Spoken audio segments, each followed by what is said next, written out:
धर्म प्रेमी बंधु, तो धर्मात्मा जो पुरुष होते हैं उनके अंदर एक गुण होता है कि अगर कोई व्यक्ति में कोई दोष लग जाए तो क्या उस दोषों को ढकते तो हैं ही, ढकने के साथ साथ में उनको पुनः उस कार्य में स्थापित करते हैं, धर्म के मार्ग पर पुनः लगाते हैं।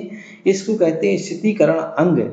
तो स्थितीकरण अंग में बताया जाता है कि आचार्य समंतबद्ध स्वामी महाराज कहते हैं, दर्शनाचरणा द्वापी चरताम धर्म वत्सलई प्रत्यवस्थापनम प्राज्ञ स्थितिकरण उच्यते।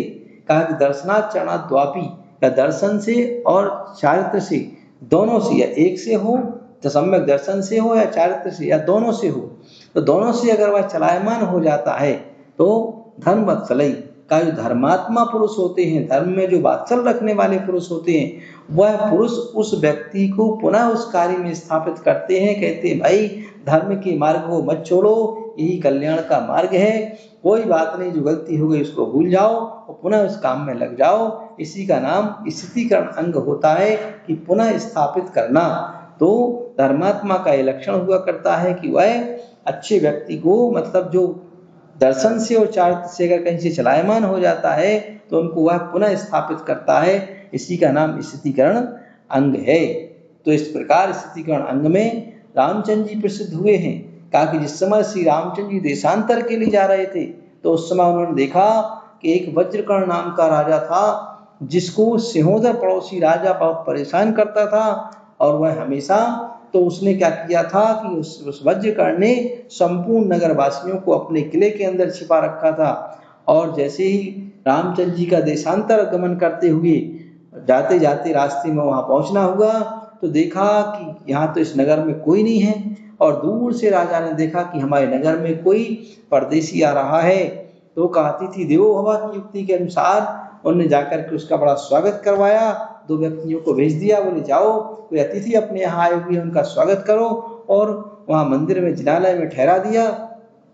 और जब भोजन का समय हुआ तो जो भोजन राजा के लिए स्वयं के लिए बनाया गया था वो भोजन अतिथियों को यानी श्री रामचंद्र जी के लिए कराया गया और लक्ष्मण जी के लिए कराया गया। तो उस भोजन को करके रामचंद्र जी ने कहा कितना धर्मात्मा व्यक्ति है कि जो अतिथि को इतना सुंदर इतना अच्छा भोजन करा रहा है, तो फिर इतना धर्मात्मा व्यक्ति, इसके ऊपर संकट क्या है जो इस तरह से है। यहाँ पर कोई व्यक्ति नजर नहीं आ रहा है। जब श्री रामचंद्र जी ने उन लोगों से पूछा तो उन्होंने बताया कि पड़ोसी राजा परेशान करता है, इसलिए इसने वज्रकर्ण ने सबकी प्रजा की सुरक्षा के लिए अपने पास सबको किले के अंदर ही रख रखा है। तब रामचंद्र जी ने लक्ष्मण जी को आदेश दिया कि जाओ उस सिंहोदर को पकड़ करके लाओ जो इस तरह धर्मात्मा व्यक्ति को परेशान करता है और वो धर्म उसको अपना धर्म नहीं करने दे रहा है।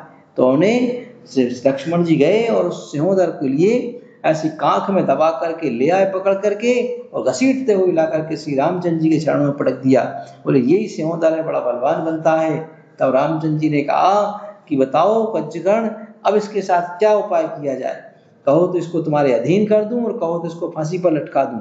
तो वह वज्रकर्ण कहता है कि नहीं स्वामी, का ये भी इंसान है, ये भी जीव है, मैं नहीं चाहता हूँ कि ये मेरे अधीन रहे, ये भी स्वतंत्र रहे, हम भी स्वतंत्र रहें, बस ये अपना काम करें हम अपना काम करें, ताकि हम भी अपना धर्म आराम से स्वतंत्रता के साथ पाल सकें, बस, और मुझे इसके अलावा कुछ नहीं चाहिए। धर्मात्मा व्यक्ति दूसरे व्यक्ति को हमेशा, अगर कोई धर्म में संकट आता है तो उसके संकट को दूर करके और पुनः धर्म में स्थापित करता है। इसी का नाम ही स्थितीकरण अंग है।